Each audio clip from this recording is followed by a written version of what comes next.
প্রিয় দর্শক, আপনি কি জানেন আজ শুক্রবার? এই দিনে শুধু আমার না, কবরের ভেতরে থাকা মানুষগুলোর হৃদয়ও কাঁপে। কারণ এই দিনটাই কবরবাসীদের কাছে সবচেয়ে প্রিয় দিন। রাসূল সাল্লাল্লাহু আলাইহি ওয়াসাল্লাম বলেছেন, শুক্রবার হলো কবরবাসীদের জন্য সবচেয়ে প্রিয় দিন।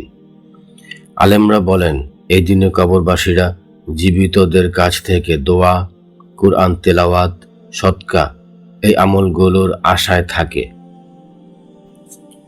শুক্রবার কেন কবরবাসীদের কাছে প্রিয়? কারণ শুক্রবারে আল্লাহর রহমত বেশি নাজিল হয়। এই দিনে দোয়া কবুল হয়, জীবিতদের আমলের সওয়াব দ্রুত পৌঁছায়, কবরবাসীরা শান্তি অনুভব করে।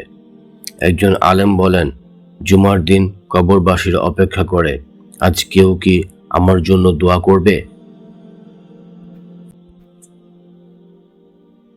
প্রিয় দর্শক, একটু কল্পনা করুন, আজ যাদের কবরের পাশে দাঁড়িয়ে ফাতিহা পড়ছেন, কাল হয়তো আপনি সেই কবরে শুয়ে থাকবেন।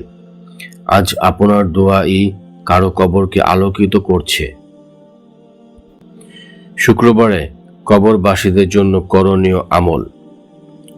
শুক্রবার এই 5টি কাজ অবশ্যই করুন: ফাতিহা পাঠ, ইখলাস, ফালাক, নাস, দরুদ শরীফ, সদকা যত সামান্যই হোক। এই দোয়া, হে আল্লাহ, আমাদের মৃতদের কবরকে জান্নাতের বাগান বানিয়ে দিন।